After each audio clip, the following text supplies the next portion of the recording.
Hey, if you love random encounters and are perfectly happy, you don't need to change a thing. But I've seen many dungeon masters sabotage their own games with random encounters. Think about what a random encounter is in your D&D games. I'm guessing you're using a table, rolling a die, and using whatever you rolled on the table. And that roll can lead to a combat encounter, meeting a new NPC, or finding a new location. The problem with this, though, is that oftentimes it leads to a No Man's Sky outcome rather than Skyrim. Let me explain. The video game No Man's Sky, when it was first released, made the promise that you could explore an entire galaxy. Players, myself included, were excited to boot up the game and then realized everything here was generic. Those millions of planets were empty calories. The game didn't have the life and vibrancy that the trailers had promised. Having lots of content doesn't make an experience good. I've seen and once used random encounter tables in much the same way. Wanting my games to be big and full of possibility, I filled tables full of random enemies and threw them at my players. But oftentimes, those encounters weren't as fun. They felt a tad lifeless. That's because 99% of dungeon masters are not professional game designers and don't have years to flesh out their random encounters. I've seen many DMs sacrifice an encounter's quality to achieve a bigger table with more options. Yet, lackluster encounter after lackluster encounter can sometimes result in your games experiencing slog. Slog is a term for a game that is long, boring, repetitive, and/or tedious. If you've played any TTRPGs long enough, you'll have played in a game that is just an endless grind where you fight endless medium difficulty encounters, occasionally find a new location with all the depth of a puddle, and meet white toast NPCs that you forget the moment you step away from a table. When DMs focus on random encounters, they can remove the thing that makes their game unique, their own ideas. It leads to a focus on quantity, which other mediums like video games can do far better than you. Additionally, when you're playing a video game, you are at the center of the action all the time. But in a tabletop RPG, you're sharing the spotlight. That's fine in high-stakes scenarios or when other characters are finding creative new locations, but when this is your fifth hobgoblin fight of the campaign, even the most dedicated players might start to scroll on their phones when it's not their turn. So, how did I fix this problem of lackluster random encounters? Well, one, I made my random encounter tables smaller. A D100 random encounter table looks impressive, but for practical use, it's way too big. Even a D10 encounter table can quickly lose quality. These days, my random encounter tables are usually a D3, D4, or a D6. This means that I can handcraft encounters for my table. I pour the exact same amount of energy into creating 3 amazing combat encounters as I do throwing in 10 random ones that are mediocre. Or, if I'm wanting to create a random encounter for when the party explores the campaign map, the options I have on the table are fully fleshed out. Now, that wizard's abandoned tower has a backstory, a few plot hooks, and questions tied to it, rather than just being an empty space that I've had to improv on the spot. These random locations become memorable and engage players far more often when a little extra time and care are placed into them.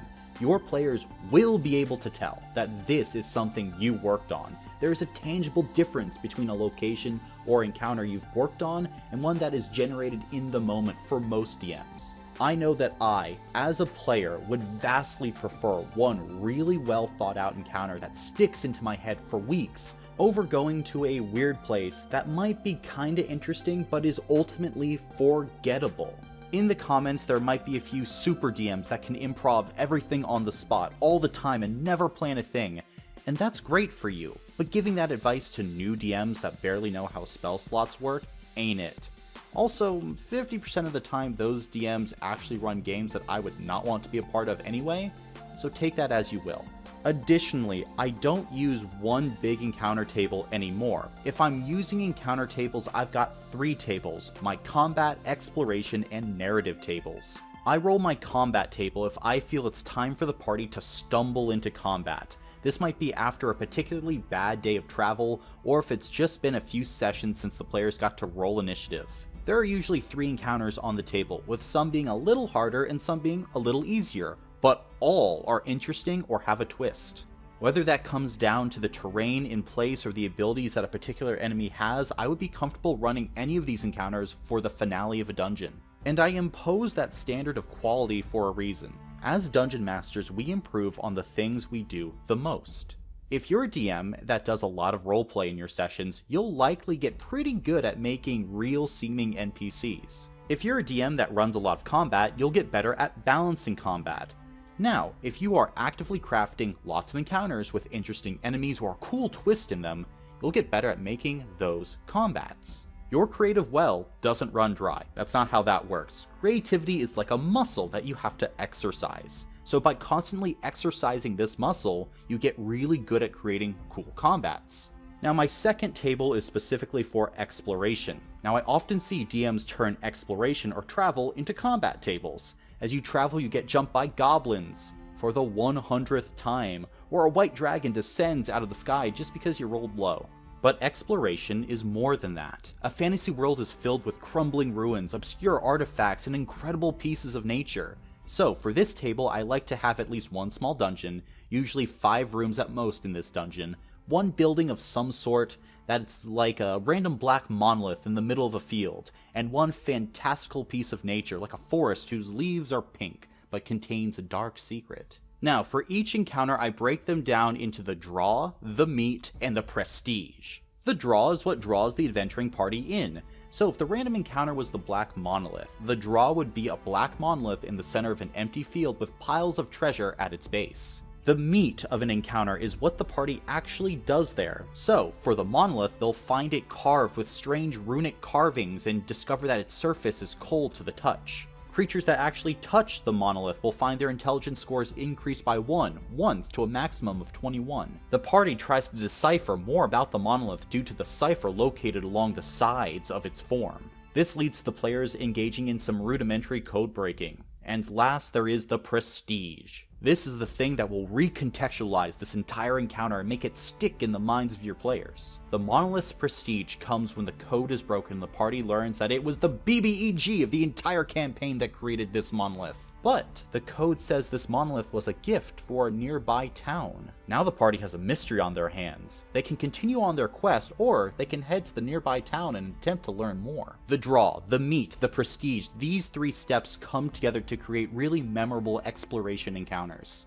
Now the final type of table that I use is the narrative table. Each item on the narrative table relates back to the main quest of your campaign in some way or to one of the player's backstories. Whatever the actual encounter is, this is a way of injecting some life into your campaign if it starts to bog down. The narrative table can also make your world just feel more alive, and if you do it right, the players can feel like they've just stumbled into a huge plot point. The previous encounter on the exploration table could have been placed in the narrative table because the prestige relates back to the main story. A combat encounter can be on the narrative table if the combat allows the party to take down one of the villain's lieutenants. Really, the only requirement is that the encounter needs to move the main story or the party's overall story along. I like to end my sessions on cliffhangers by rolling on the narrative table and then stopping right as the encounter is about to reach its climax. So that means right before initiative is rolled on a combat table or when the big reveal happens in an exploration encounter. It is also important to note that these tables are modular. When you take out one encounter, you will replace it with another. The small size of the table ensures that the encounters you place on it will be cycled through fairly quickly. You gotta replenish your tables. But that's okay because you'll have more encounters waiting in the wind. And since you'll be running encounters that your party will be loving, you'll be more motivated to continue creating these pieces of content. But maybe this all sounds like too much work, and if so, I've got another tip for you. Just make the number of items on your random encounter table 1. Look, these days I don't use a lot of random encounters because honestly my time is better spent making 1 combat for the session, 1 exploration encounter, or 1 random dungeon for the party to explore. Then, if it doesn't get used, I can reuse that encounter and have it prepared for the next session. Overall, I get a lot more quality for my time just making 1 thing in these different categories. Maybe though you say that your players blow through all your content in 4 hours, but you have to run 8-hour sessions. And well, then you have 2 options. You place in filler content, which can lead to slog, or you just run shorter sessions. Seriously, if you're burning through encounter tables that quickly and cannot possibly prep enough, it's okay to cap your session length at what you can reasonably manage. Remember, no D&D is a lot better than bad D&D. Veteran players, you know what I'm talking about. Random encounters can be really useful, but you have to use them right. These tables aren't supposed to be a crutch, but a way to spice up your sessions. The randomness is supposed to add something that both the DM and players can look forward to. But if the encounters are generic, uninteresting, and don't have thought put behind them, well, then your world will feel as bland as No Man's Sky's universe. You're using random encounters wrong if you're rolling on the table just to fill space. Great random encounters add something to the game in new and unexpected ways. The next time you're thinking about putting a random encounter in your next D&D session, remember that less is more, quality over quantity, and if you liked this video, consider checking out this one. Also, thank you for entering the dungeon.